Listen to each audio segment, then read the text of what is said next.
Oh, I'm so sorry. I'm so sorry. I'm so sorry. Thank you, Anshul. Bhai. I'm so sorry, people. I'm so sorry. I did not even knew it was mute. Thank you so much, Anshul. Bhai. Thank you so much.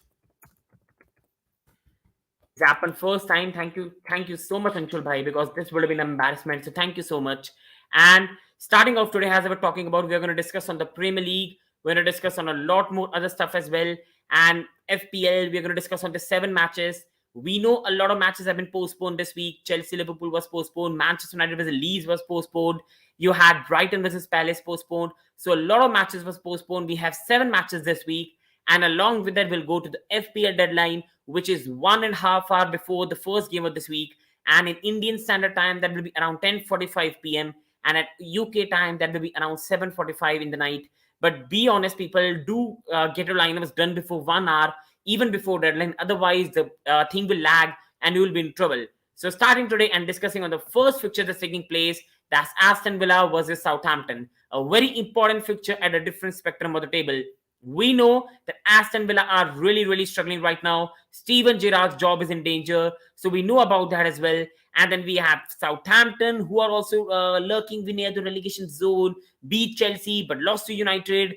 And they have had a bit of itchy-bitchy results so far, you can say. So very exciting fixture to look forward to. And Anshul Bhai for me is very right. It's going to be boring for the next 20 days. We play AC Milan on 6th. But we also have a Premier League match before that, Anshul Bhai. We have around, I think, 2nd October, the next Premier League match. And I'm seeing Arsenal dropping points against Brentford. It's very possible for about 2 weeks. And people watching, do subscribe to his channel. He's a Manchester City fan. And thank you so much, sir, to join the chat today. And discussing on, first of all, Aston Villa. And Aston Villa so far have had an horrific campaign to remember. They signed Diego Carlos, Boubacar Kamara. They have also signed Philippe Coutinho on permanent. People were really, when predicting the Premier League in July, were putting Aston Villa in top 7, top 8. Everybody was excited. Aston Villa fans were excited. Nobody thought that they will be at this position. They will be struggling so much right now. Nobody would have thought that. Steven Gerrard is struggling. His job is in danger. Except a good performance against Manchester City, where they should have won, to be honest. They were robbed in that game. I think they have been really disappointing this season. The Ings has not been as good as it's been. Watkins has struggled. You can say Bundia has struggled. The whole team has struggled. And Aston Villa have been really suffering so far this season. And there are things going on that people want Gerrard sacked. They think he's not good enough for the job. So this is a very important match for Steven Gerrard. And that brings me to the second question. Will Steven Gerrard keep his job at Aston Villa? People, I do think he'll keep the job. And I do think he should be allowed to keep his job. You just cannot keep sacking managers after one in a bit and expect good results. They sacked Dean Smith when they were lurking near the relegation zone, having a bit of losses after losses. And now they're going to do it again.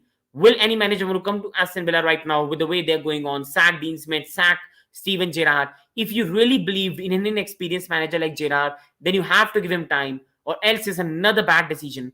I think Steven Gerrard also knows that international break is in the corner, and a loss against Southampton will most probably mean his sacking in the break. So he has to win this game. And taking some chats here, and Gerrard is so lucky. Whenever Gerrard's job is in danger, he puts up a surprise. Will agree. I do agree in that part as well. And he has to put up a result here. Otherwise, I think he's gone in the break as well. Now, coming to Southampton, and Southampton have had a very surprising campaign so far. In patches, they've looked good. The Lavia signing is looking good from Manchester City. He's a very good player. We also know Chelsea put a 50 million bid for him in the end part of the transfer window, and he's a very highly rated player.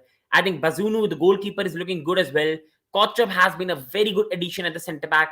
You can say along with that, they have players like Ward-Prowse, they have Che Adams, Adam Armstrong, and Genepo, a good team there that still will survive in the Premier League. But now where the problem comes, they are still very young, they are still very inexperienced, and they still are a side which are not that much strong that they can push for a top 12, 13 finish. That is why I think Southampton are a side that will stay near to the relegation or just away from it. And that brings me to the question, can they stay away from relegation fight? I do think they can stay away from the relegation fight, being very honest. I think they have a good enough score to finish 15th, 16th, but I cannot see them going above that. I can only see Aston Villa being around, Southampton around 14 to 15th, while Aston Villa, I can see them being 11th, 12th. But the difference is with the money Aston Villa has spent, pressure on Gerrard is huge, while Southampton have not been spending that much money. So the pressure is very less on that regard as well. Going on now to the match preview, and this could be a very good match. Southampton are a side which are not known to sit back. while Aston Villa will be in the front seat in this match with crowd on their feet. I think home match, final match for international break, manager under pressure. I think Aston Villa will start on the front foot, and with players like Che Adams, Ward-Prowse on the counter, I think there's a massive, massive threat for Aston Villa in this game as well. While Southampton, for me, will have to be careful of Watkins if he's fit, Ings, they will have to be careful, Leon Bailey. So it's an exciting match, but I do see Aston Villa win this game 3-1. I cannot see Southampton win this. The pressure on Gerrard is enormous. The quality and the gulf between two sides is enormous. And I do see Aston Villa win this game 3-1. I think they run with Leeds. I think they've been spending a lot of money and it's just not working. But I think Leeds were a side which are already not that really strong. So I think it's very difficult to compare between Leeds and Villa, especially with the managerial style and the way they play as well. And that brings me to the next match. And this is Nottingham Forest versus Fulham. We all know that Nottingham Forest this season has signed 21 players. Now, is it a disaster or is it a good thing? For me, signing 21 players is right now could prove to be an absolute disaster or could prove to be a good decision. Now, we all know that staying up in the Premier League gives you around 150 million to stay up. It's a massive, massive money for a club to survive in the future with the Premier League money. This is why Norwich keep going down, coming up, going down, coming up, because the money you get from Premier League is enormous. But difference between Norwich is Norwich never overspend, which keeps them sustainable and they are not going to struggle more financially. With Nottingham Forest, with this 21 players and this enormous spending, wage caps, wage budgets, if they go down to the championship with a wage cap, with the restrictions, they are going to be in massive, massive trouble. I'm telling you. This is why it's very important for Nottingham Forest to stay up this season or else they are in a massive, massive danger.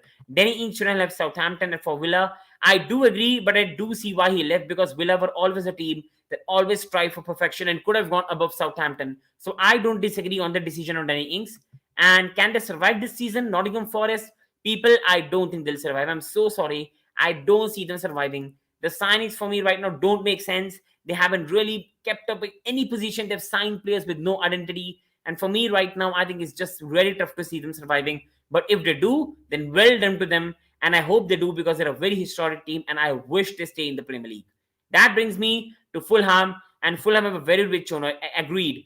But at the moment, the spending for me, Football Tweaks has not been at the level, which shows they're very rich. So that's also a thing to look out for. And this time, finally, after so many years, it does look like that Fulham are going to survive in the Premier League. So that is a massive, massive thing for us as well, people. I do think they will stay up this season. They're looking very, very good. Palinia is a magnificent signing by Fulham. You go to the other aspect of that, they signed Kurzawa on, I think, loan around from PSG. They've got Mitrovic playing so well right now. They have got Andres Pereira from Manchester United in a good deal. And I think they are Kenny Tete at the left back is playing well. And they're looking a balanced side with a very good manager in Marco Silva, who I always rated. And they are looking a very, very good side so far. Now, can they continue the good run? And Manchester City versus Manchester United, your prediction? For me, I know after the international break, the match happens, Ayush sir. So my final prediction will be at that part. But if I have to predict right now, I'm going with Manchester City 2, United 2. Because on the counter, I think Manchester City will be beaten up by players like Rashford and players like you can see Sancho. And that brings me to Fulham right now. And can't believe Fulham were UL finalists. They were under Roy Hodgson. They were Champions League, Europa League finalists under Roy Hodgson, where they lost to Atletico Madrid, in my opinion. I remember as much. I remember that match very, very well. And can Fulham continue the good run? For me, they can. But I think Nottingham Forest, this match has a draw written all over it. And that brings me to the match preview. And for me, people, this match has a Nottingham Forest 1, Fulham 1 draw written all over it. Or even a 0-0 draw written all over it. I think Nottingham Forest have been struggling this season. The crowd will be up for it. I think the anger could be more if they lose this match. The pressure on Nottingham is more.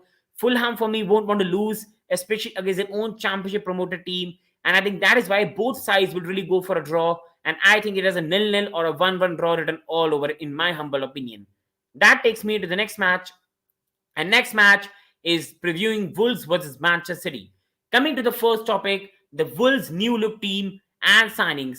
We know Wolves have signed Gures. We also know that Wolves have signed Diego Costa, Matheus Nunes, and they have championship-led Mitrovic and is providing, I think he's really proving himself. He's a really, really good player. And Wolves, for me, this season have really made their midfield one of the best in the league. Matheus Nunes, João Moutinho, Ruben Neves. I think they're looking a very, very good team. Pedro Neto, Podens in the attacking department on the counter.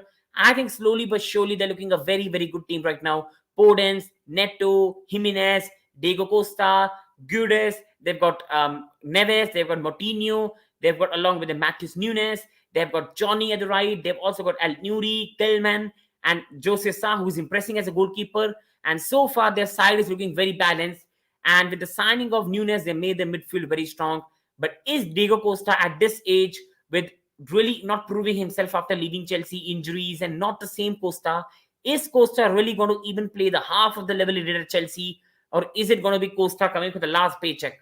Because I think if Costa works, Wolves will have a magnificent season. But if Costa doesn't score, I think doesn't do well, Wolves are in another big trouble as well. I think I am so happy, Anshul Bhai. I'm so happy to see him back. And I hope he does well because I love him to bits. But I think his performance will really decide where Wolves finish. If Diego Costa does well this season, I think Wolves are going to break in the top 8, in my humble opinion. Wolves haven't scored in second half, and Wolves for me are a team which really score. And this is why they need Diego Costa to fire very badly. Or else, again, it could be a season where they're drawing 0-0, where they're having a 0-1 losses, 0-1 victories. Will you be watching the matches of Nations League? I might. At least I will preview some of them. We will have a live video on that as well. So I will do some content. But people who are watching this video, a lot of great Premier League content will be coming up next week. Team of the season so far, Premier League team of the week. You will have Chelsea, United, some of the best teams. Chelsea, best team in the Roman era. You will have a lot of great short content coming up. So do subscribe and do watch that. And the live will also continue by side. And thank you, Ayush, by also supporting the channel. It means a lot as well.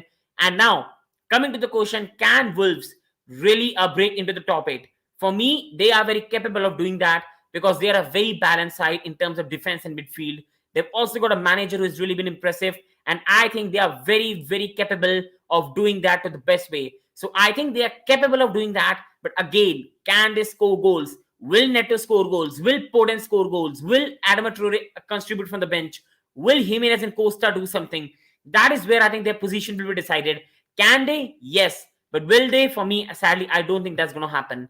And Rashford and Martial are injured, yes. But I think there's no match this week. So I think United will come back next time as well. And they will be fit by then as well. In my opinion, I am going for Manchester City and United 2 and City 2. I think I'm also going for that because on counter, I think United can really hurt City as well. And at Chelsea, we always need aggressive characters like Costa, Drogba for a striker. Soft strikers will never do. That's why I'm streaming for Haaland 6 months before we sign Lukaku. And Anshul Bhai, I'm also not sure why Chelsea did not wanted to pay 30 million extra for Haaland when we would have had a better and younger player than Lukaku. I think that was a bit of disaster by the club. And I think we missed out on a massive player. For me, City 4-2 because clutch players which we are lacking. I do agree it could be a very high scoring game when the football resumes between City and United. And now, this is a question for Football Tweaks as well. Will Manchester City start getting clean sheets? Manchester City have been really struggling. And bar the first 2 games of the season and Nottingham Forest, I think Manchester City have really struggled to keep clean sheets.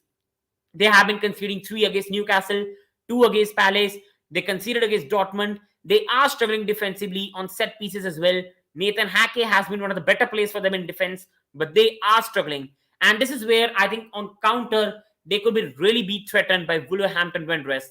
Wolverhampton Wanderers have Neto, Pedro Neto, Daniel Podens, Adam Traore can come off the bench. They've also got Diego Costa who can come off the bench. They have Hwang, they have Jimenez. They have some players that can really hurt Manchester City on the counter. And this is where, for me, City will be tested because in this match, this is a David versus Goliath match. Defense versus attack. Wolves will defend. City will attack. Wolves will counter. City will try to just have possession. That is where I think Wolves are going to counter them. Now, can they take the Wolves attack and keep the match to a clean sheet? Or are City going to concede again and again like they've been doing? And that brings me to the match prediction. And for me, as I really think, I think Wolves are really going to sting City on the counter both the times. And I think it's going to be Wolverhampton Wanderers 2, Manchester City 2. I think Erling Haaland and Kevin De Bruyne will score in this game. But I do think Pedro Neto will score a goal in this match. And even a Podens might score. And I do think this match will end 2-2. City will destroy Wolverhampton Wanderers. City will just pepper them with possession. But City will be hurt on the counter, in my humble opinion. And City will win the league. But they can be easily knocked out of CL by teams like PSG, Real, Barca. And I do agree. Even they could be knocked out by Chelsea, but we are just not getting our things to certain. I think Champions League is a very good competition where in one match, one day, anything great can happen. I think Rashford and Martial are injured for that match. So, in your opinion, will Ronaldo start against City? If for that match they are injured, then yes, then Ronaldo will have to start. And I think Ronaldo will try to prove himself to the Manchester United fans as well. So that could be very interesting for me, Ayush Bhai, as well. And now taking another question, will you see clean sheet is not an issue for us as much as we score in double amount? I think I do agree football tweaks, but in some games there can be issue. Teams like Wolves who are going to sit back, teams like Tottenham who you play in the future, teams like even Chelsea who are defensively solid. That's where there could be problem for you. I think football tweaks this season you're winning the league very comfortably, but in the future that might not happen. So City have to improve that aspect in my humble opinion. And for me, in my final prediction for this match, I think it's going to be Wolves 2, Manchester City 2. That brings me to the fourth match of this week, Newcastle versus Bournemouth. Now, will Newcastle continue their good run of clean sheets where they have taken 3 clean sheets so far this season? I think this match they will concede a goal because finally Newcastle are getting the feeling of a top club. I think when you're a top club, everybody sits back against you and you have to be the dominant team. And I think Newcastle are not very experienced in that regards. And can they break into the top 8? They can. Eddie Howe is doing a magnificent job. I think the attacking department they've got Alan Saint Maximin. They've also got Fraser. They've also got players like in the front, Callum Wilson, Chris Wood, Isaac. They are looking Almiron. I think the team is looking good. Jolinton doing well in the midfield. Bruno Guimaraes. Botman is a good signing. Nick Pope is a good signing. The manager is fantastic. I think they can break into the top 8 this season. And see for us, the players set up when it's especially in big games, especially defense. I'm confident that part. Fair enough in that regards, football quick, sir. And Newcastle win this. Bournemouth will relegate. I think for me, Anshul by Bournemouth are 100% getting relegated. But I disagree on the prediction part. In my humble opinion, I think this match has a dull 100 and all over it. I think Bournemouth is just going to sit back. Newcastle will finally get the experience of being the dominating team and they won't be able to break the down door. They will lead 1-0. They won't score the second and Bournemouth will score a late goal and that will be Newcastle 1, Bournemouth 1. And this is why I think this match has a draw written all over it. But I do hope Newcastle win because I think they're a great team and we have to see more competitiveness in the Premier League as well. Now, going on to the next match, and this is between Tottenham and Leicester City. Tottenham are coming after an embarrassing defeat to Sporting at Champions League away from home. Now the question arises, will Tottenham and absolutely, I think Leo Jota for you. I think for me it has to be Leo. It has to be Leo. He's just a fantastic player. And I can see a surprise result here for me as well. I think Tottenham and Leicester is an amazing match, people. Now, Leicester right now are fighting for relegation. Who would have thought that? Leicester City fighting for the relegation with players like Barnes, Vardy, and all that players, and they're still struggling for relegation, which is a massive surprise. While Tottenham Hotspur, can they continue the unbeaten run in the league? 4 wins and 2 draws. Will Son finally return back to his form? And starting off with the first question, people, I want to say one thing. I think Tottenham will continue the unbeaten run. Leicester right now are an absolutely horrific side in horrific form. And I think right now, with the way Leicester are playing defensively, Ward is an awful goalkeeper. Amate is not playing well. Wilfred Ndidi is one of his worst forms, I remember. I think Leicester are struggling. Now, will Son finally return to the player we know? I think people he will. I think in some games he's struggling, but people, the class is permanent, the form is temporary, and the guy will be back. And I think Leicester might be the start of Son coming back to the form. I do see Son scoring in this game or at least assisting, and I do see Son coming back to the form. Now going on to Leicester, and Leicester to get relegated. I don't think this is going to happen. I really don't think, people, this is going to happen. I don't think Leicester will be relegated. I think they'll stay up. Harvey Barnes, Jamie Vardy, Wilfred Ndidi, and you've got players like at the right, Kostakny. They've got a very good team, and I cannot see them getting relegated. Iheanacho is there as well. Madison, I cannot see this team relegated, but they can be a very disappointing season at 14th or 15th. That is very possible. And that brings me to why are Leicester falling apart? They are really falling apart, people, because of the finances. This is what happened. They won the Premier League. They got a big limelight, which that they got good money. They also got a lot of attractiveness. They suddenly hired a good manager. They had one of the best scouts in the world. They got them some great players. And I think that season where they won the FA Cup, now I think they wish they got the Champions League qualification, because Champions League qualification gives you 80 million pounds by just reaching the round of 16. And Leicester would have got that 80 million, and that would have kept them financially secure for some time. Because they did not get the top four finishes, FA Cup victory only gives you 5 million pounds. Champions League qualification and reaching round of 16 gives you 80 million pounds. Just see the difference. And they bottled it against Tottenham on the final day. And after that, they have not been the Leicester we know. Struggling financially. All the players want to leave. Fofana left. Michael left. In future, Ndidi will leave. Iheanacho will leave. Maddison will leave. And they are really, really struggling people right now. And this is why they are falling apart. I will always prefer a trophy, but sometimes financially, you have to prefer the other thing in some short-term success as well.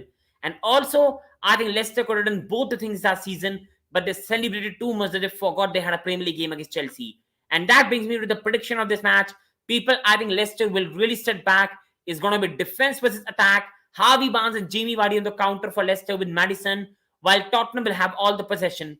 I think the class of Harry Kane and Son will make Tottenham win this match. And I think it's going to be Tottenham 2, Leicester 1, but Leicester will score a goal on the counter as well.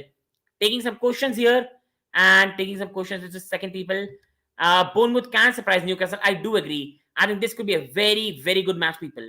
I screamed for Haaland 2 seasons back. I'm again shouting for Leo and Kuku at Chelsea immediately. I agree. And for that, I think we have to part ways with some players as well. Sell Pulisic and Ziyech, raise some funds for one of them. I absolutely agree, Anshul Bhai. But only thing I will say is I want to see what Potter wants. If, let's say, Pulisic suddenly improves, then my mind might change on that opinion. In which position do you prefer Bernardo Silva, in the RV or a cam? I prefer him in a cam. I think he's a much better player for me when he plays in cam position.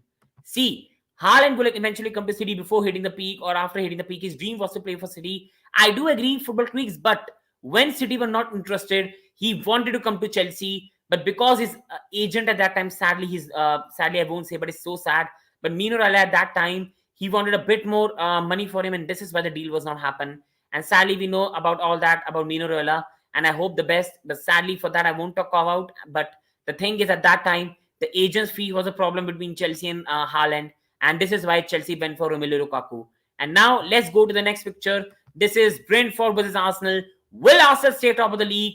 Are they the title contenders this season? For me, people, we know if they win this game, they will stay top of the league. They have 5 wins and just 1 loss so far this season, in my humble opinion. Going on, Arsenal being the title contenders. Oh my God. I cannot see that happening. People, I cannot see Arsenal being title contenders in any way or form. I think this season they have to win the Europa League or finish top 4 in the Premier League, and that will be a good season. I think the focus for Arsenal fans and Arsenal players, the Arsenal management, should be to get back to the Champions League qualification. That should be their main focus. I think if this year Mikel Arteta does not get that, he has to be sacked. But if he gets that, that's a good season. Title hope is way too far. They've got a very, very low squad depth. I like Nketiah, but Gabriel Jesus and Nketiah, the difference is huge. There's no replacement for Thomas Partey, no replacement for Tomiyasu, and this is why they will struggle, in my humble opinion. And now, going on to Brentford, will they scalp another very, very big team? Will they scalp like they did against Manchester United? I think they are more than capable of drawing against Arsenal, at least, because they're a very, very good team who are very good on set pieces. The physicality they have got, Toney and Bumu, Janssen, a very, very good team, in my humble opinion. That brings me to Ivan Toney, the talk of the town. Everybody right now wants to have him in his squad, and he's a magnificent striker who can hold the ball well, score well, hit well. A striker I really, really admire. And that brings me to the match preview and the prediction. Can Ivan Toney sting Arsenal? For me, he will. For me, he can. And I think this match has a 2-2 written all over it. I think Gabriel Jesus will cause Brentford massive problems because he's not your natural striker. He makes a lot of movements. He's very good on the feet, and he's going to cause Brentford defenders a nightmare, an absolute nightmare. And this is why I think Arsenal will score 2 goals, but they will also concede the courtesy of Toney and a set piece. And I think this is going to be a 2-2 draw. And I think it's Brentford 2, Arsenal 2. We should buy Silva if Barca cannot afford him. We need someone like him for Cam. Absolutely. I think we should be all over him. But I do not expect many smart signings from Chelsea as much as I've seen from us. And City were interested from start, but BBB didn't want to sell. So we just waited for right moment, and that is why you're one of the best run club in the world. And Arsenal will get a reality check against Brentford like they did against Manchester United. Arsenal not like an understanding at Tete. I absolutely agree, Anshul Bhai. And Silva isn't for sale. City fan getting angry. And Harry Kane's successor as Spurs, I think in the future, I don't think so. Successor as Spurs, I think that's a difficult part. It has to be Richarlison. I don't think Spurs have anyone else. It has to be Richarlison. Silva would have been sold if Barca could have afforded him this window. I do agree. City sell players who don't want to stay, but I cannot see Silva moving to Premier League club or rival. I see him moving to Barca rather than Chelsea. And my final prediction is Brentford 2 and Arsenal 2. That brings me to the final game week or match of this week, Everton versus West Ham. Will Everton stay up and bust their transfer window? We know they have signed Vinagre, McNeil, Neil Moppe. They've also signed Onana, Idrissa Gueye, Tarkowski, Cody. And if I have to give my rating right now for Everton, I think their window deserves a solid 7 because defensively they're a solid team. Onana looks a good midfielder. Idrissa Gueye strengthens it. Tarkowski, Cody are some very smart signings.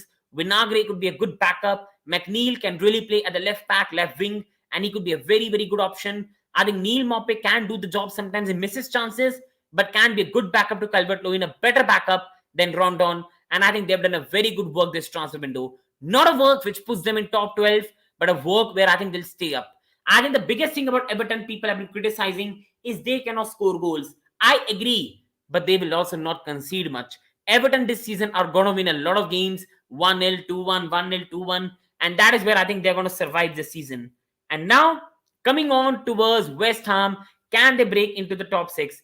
People, in my humble opinion, at the moment, they cannot see them right now breaking into it, but in the future, anything is possible. And this brings me to an important question. Will their spending be worth? They have also been spending some massive amount of money, and will it pay a dividend, or is it going to be a disaster by West Ham? For me, in my humble opinion, I think West Ham should have a lot of more pressure than they really have. They have signed players like Paqueta, they have Antonio, Fornals, Bowen. They've got very good suitors up there as well. They've got Zuma, they've got Kufal, they've got a very good right back in Ben Johnson as well. They have got Emerson now, Cresswell. They've also got a goalkeeper in Fabianski and Areola. They must be finishing in top 7, or it will be an absolute disgrace of a season for me in their regards. And that brings me to the final part of the video, and that is the prediction for this match. And in my humble opinion, people, I think this has a draw written all over it.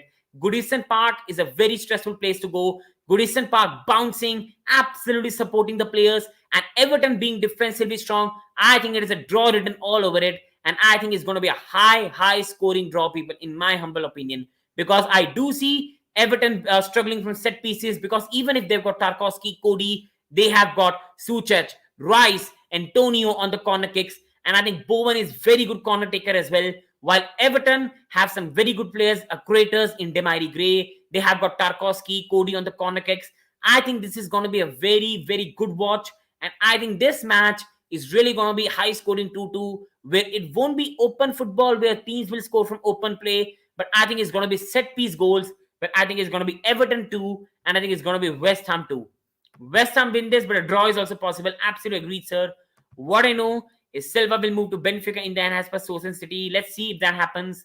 Pep's successor will be Julian Nagelsmann. I'm not sure about that. I wouldn't be surprised with Pochettino, to be honest. 1-0 to Everton. I think that's also very possible as well. But I cannot see them keep clean sheet. How strong West Ham are on set pieces, corners, and even the scoring as well. And that now ends the Premier League talks. And now let's move on to the FPL talks. I think final deadline is just very near as well. Let's talk about, we know the fixture list. I discussed about that as well. Let's move on to the second part. Popular picks that people will go in game week 8. Now, just changing the banner. And these are the game week 8 stats that I'm going to talk about. The first player I'm going to talk about is Toney. In 6 matches, he has 5 goals, 2 assists. But the biggest and most important things, people, you have to look is the shots he's having per game. 2.5 shots per game. So he is having fair amount of shots in a game. 1.7 key pass per game. His FPL price is very cheap at 7.2. And next some matches are Arsenal home, Bournemouth away, Newcastle away, Brighton home. And I can see him scoring all of these pictures. And this is why, people, for me, for a cheap price, He's a must buy for me. He's an absolute must buy, and I've benefited so much with having him in my team. And that's the best decision I made in FPL for a very, very long time. If we didn't go for Nkuku, we should go for Toney. I think we must sign Toney. I think we must sign Toney and Nkuku, both of them, because this guy is a magnificent striker, a magnificent striker. And now let's go on to Kevin De Bruyne now. In 5 matches, he has 1 goal, 4 assists. He's averaging 2.8 shots per game, 3.5 key passes per game, 2.3 crosses per game, and his FPL price is 12.2. Now that is massive. So I think either you have to remove Mo Salah this week and bring Kevin De Bruyne, or if already have you in your team, then I think it's better you keep him. Otherwise, if you don't have Mo Salah, you have Haaland, you have Kane, then sadly you might have to transfer both of them out or one of them out and get a midfielder out and then get Kevin De Bruyne. This is possible because you have got 2 free transfers this week because no game week happened last time. So this is why people, this is very, very possible as well. But just see the statistics. This guy with Haaland at top, he is going to contribute. And seeing the fixture list, playing low block Wolves, United at home, Southampton home, Liverpool away, he will have contribution in these games as well. Now, going on to Mitrovic, in 6 matches, Mitrovic has 6 goals. He has 4.5 shots per game, 1 key pass per game. His FPL price is 6.9, and even with how cheap the price is, just look at the fixtures. Nottingham Forest away, Newcastle home, West Ham away, Bournemouth home, 4.5 shots per game, whether by crossing and gets a shot, heading. He is having a lot of chances and scoring goals. People, if you have him in your team or you have got a space, you must go for Mitrovic this season because this guy is going to have a very, very good season looking at the statistics as well. Now, going on Joe Cancelo, in 5 matches, he has only had 1 goal and no assists. So his contribution in that regards have been very, very less. But he has had 3 clean sheets so far this season. He has had 0.5 cross per game, 0.7 key pass per game, 1 shot per game. Not very creative, but for a defender, these are fine numbers. His FPL price is very low at 7.1. His next 4 games are against Wolves away, United home, Southampton home, Liverpool away. I can see him getting at least 2 assists in these 4 games. And this is why Cancelo is a player you must have in your defense because he can get a clean sheet, he can score, but most probably he can assist. This is why he's always a must defender in your team with Trent and James. Now, coming on to the next one, Harry Kane. Harry Kane in 6 matches has 5 goals, 0 assists. This season, he has been averaging 3.7 shots per game and 2.2 key passes. This shows this guy has 4 shots a game. This guy has 2 key passes per game, people. This is a massive, massive stat. And seeing the next fixtures, he is going to score against Leicester, Arsenal away, Brighton away, Everton home. He is going to at least have 3 goals and 1 assist in these 4 games, or 2 goals, 2 assists. And people, he's a must buy or a must keep and a must captain player. I think especially against Leicester, who enjoys playing, Harry Kane is a must in your team. Now, Erling Haaland, 6 appearances, 10 goals, 1 assist. 6 matches, 11 goal contributions, 4.2 shots per game, 0.5 key passes per game. His FPL price is 12. His next 4 matches, Wolves away, United home, Southampton home, Liverpool away. Southampton are struggling this season. Liverpool are struggling. United, he can fancy himself to score. Wolves are going to be a low block team where he will have chances to score from heading. And I think this is a very, very exciting player. If you have him, you go for him. If you don't have him, then I think it's going to be a problem because I think you have to use a wild card to get him, or else you will have to somehow raise the money to get him and substitute a Harry Kane or a Salah out of it as well.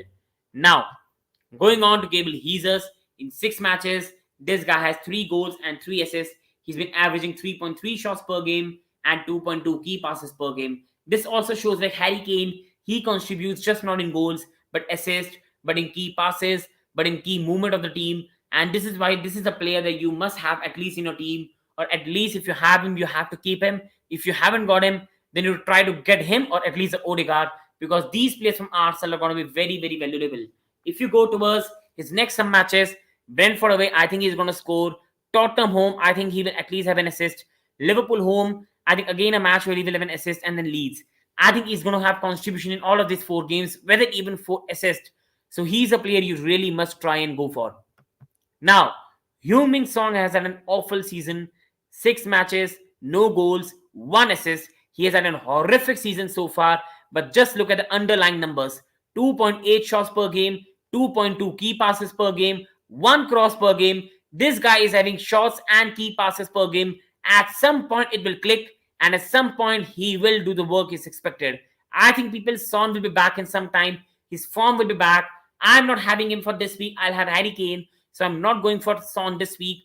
But if you can't have Harry Kane in your team, you really only want to replace a midfielder, I think I will advise you, if you really do not want Kane, at least go for a Son, because the fixture list is good. He's having good underlying numbers, so he can do a good job for you this FPL week as well. And now, going on to surprise cheap picks that you can go for, the picks which are going to be important for you. And starting off with the first one, Leon Bailey. In 4 matches, he has had 1 goal and 1 assist. And if you see, that's fine contribution for a midfielder as well. Along with that, he has 1 shot per game and he has 0.7 key passes per game. Now, that is not a huge number, but looking at the fixture list and the price, that could really end out well.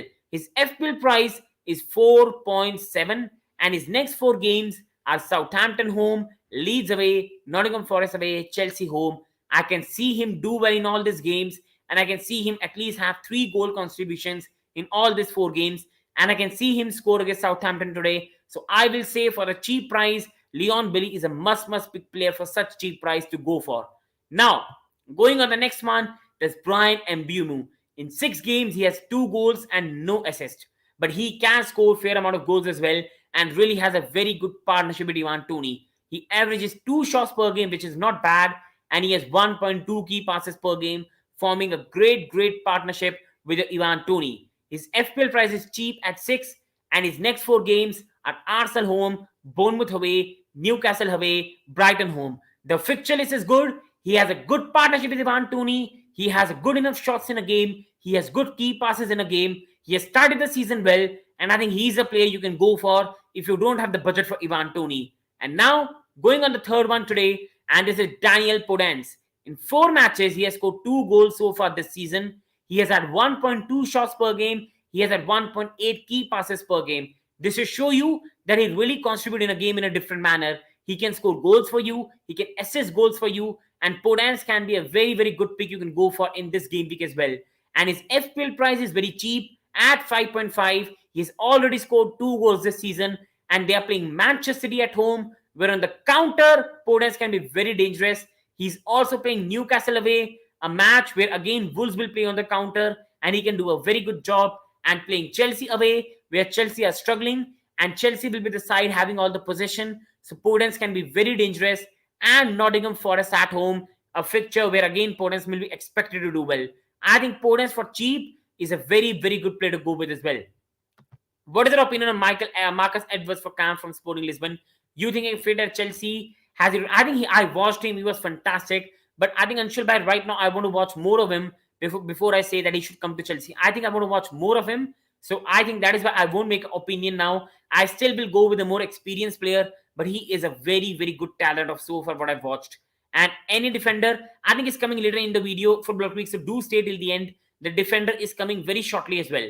And now, going to the next player, this is James Maddison. And he has had surprisingly a very good season. 5 matches, 2 goals, 1 assist. He's averaging 2.6 shots per game, 1.8 key passes per game, 2.6 long balls per game. So this guy is assisting. This guy is scoring. He's having good enough shots, good enough key passes with players like Barnes and Vardy up top. His FPL price is only 7.9. And if you look at the next 4 fixtures, Tottenham away, then Forest home, Bournemouth away, Palace home, I think Maddison is really going to party after Tottenham. And this is why I think if you have got a chance at least, I couldn't, but you have the chance, I think Maddison could be a very good pick to go for as well. And now, coming to Dominic Solanki, 3 matches, former Chelsea youth player, 1 goal, 1 assist. He averages 1.5 shot per game, 0.3 key passes per game. His FPL price is 5.7, which is very high for a player I think who is very new to the league right now. So I think that's very high in my opinion, but still not that bad. And Newcastle away, Brentford home, Leicester home, Fulham away. If Bournemouth really want to survive this season, There's no better fixture list than that. And I can see Solanki have some contribution in that. So if you want a cheap player, surprise player, I think you can go and give some chance to Solanki as well. Now, coming to the defender that Football Weeks has, that's Kenny Tete. He's only available for 4.5, which is very, very cheap. He has had 6 appearances this season, 0 goals, 2 assists, which have come through Mitrovic. He puts 0.3 crosses per game, which is less, but he has a person like Mitrovic in the box. He averages 0.5 key passes per game, and he has 1 clean sheet so far this season. His price is 4.5. His next matches are Nottingham away, Newcastle home, West Ham away, Bournemouth home. Fixtures where you can back Fulham at least. At least you can back them against Nottingham, Newcastle, West Ham. So this is why I think Tete for a cheap price is a really, really good defender for you Football Tweaks to go with. Now, coming on Anthony Gordon, 6 matches, 2 goals, 0 assists, but he's averaging 3 shots per game, 1 key pass per game. And the fixture list, West Ham home, Southampton away, Manchester United home, Tottenham away. I think this is a fixture list where Gordon can thrive off. He can play on the counter, be really threatening. And this is why I think for a cheap price, I have Gordon in my team. And I think you will be advised as well to have Gordon in your team as well if you have got the money as well. And he's available for just 5.5. Now, going on to Martin Odegaard, this season he has had 6 matches, 3 goals, 0 assists. But the good part about him is he averages 2.2 shots per game, 1.7 key passes per game, 2 long passes per game, and his FPL price is only 6.5. And the next 4 matches, I can see him have creative contribution like an assist. And this is why for cheap price, if you've got no other option, I think Odegaard is a good pick to go for as well. Looking at the underlying numbers, like shots per game, key passes, and long passes as well. Now, going to Ivan Perisic, he hasn't played much games, but in those games, he has had 2 assists. He has had 0.2 shots per game, 1.3 key passes per game. He puts enough crosses into the box, has players like Harry Kane on them as well. So he could be a very good option because it takes the corner kicks for Tottenham, where Tottenham have players like Eric Dyer, Harry Kane into the box as well. And his next 4 matches are Leicester home, Arsenal away, Brighton away, Everton home. I cannot see Tottenham clean sheet in any of those matches, but I can see Tottenham and Perisic having at least 2 assists in those 4 games. So for a cheap price of 5.6, he could be a player in defense you can also go for. Now, Kieran Trippier, another player for you Football Creeks, a player you should look to. He's a player available for 5.3. In 6 matches, he has 1 goal, 0 assist. He's also got great stats, 0.7 shots per game, 1.8 key pass per game, 3 crosses per game, 3.7 long passes per game, and 3 clean sheets as well. And Bournemouth home, Fulham away, Brentford home, United away. What's a better fixture list than that? And Trippier can be a player you can really back if you want a defender in the range of 5 to 5.5 and want a cheap defender for this game week. I think Kieran Trippier could be a very, very good player, guys, you can go for. Now, coming on to Jarrod Bowen, and Jarrod Bowen has had a very, very disappointing season so far. He's a player I always back, but he has been disappointing, but I still back him absolutely. Now, 6 appearances, 0 goals, 0 assists, but I think he's going to come back strong. Yes, his shot taking is not too much, 1.8 shot per game, 0.7 key passes, 0.3 crossing. That is not good. The price at 8.1 is high in my opinion. The way he has performed, it should have been decreased. But just see the fixture list. Everton away, Wolves home, Fulham home, Southampton away. What is a better fixture list? Remember, Fulham have already, West Ham have already played Chelsea, City, Tottenham. What a better fixture list than Everton away, Wolves home, Fulham home, Southampton away for Bowen to come to form. And I think Bowen is a player, or at least Antonio, or at least Fornals, some of the West Ham players you must go for in the next 4 matches as well. That brings an end to the video today. Taking some questions here. The team that Football Creeks has got is Pope, Dyer, Saliba, Schär, Tete, Perisic, KDB, Cornet, Kulusevski, Samcha, Haaland, captain, subs, Diego Costa, Edison, Jolinton, Douglas Luiz. I think you've got a very, very good team. I think Nick Pope is a good pick. Dyer, Saliba. I think Fabian Schär is a very good player this season. Kenny Tete, Perisic, KDB, Cornet, Kulusevski, Samcha, Haaland. Only advice I'll give you Football Creeks is I'm still very careful of Pep dropping some players. And my only worry is that Haaland might be substituted at the 60th minute or might even not play. That's the only worry I've got around Manchester City players. And this is why I won't captain Haaland. but I think Haaland could be a good pick to captain as well. On that note, people, I end today's video. For people watching, please do subscribe. Please subscribe to the channel. Thank you so much for watching. Thank you.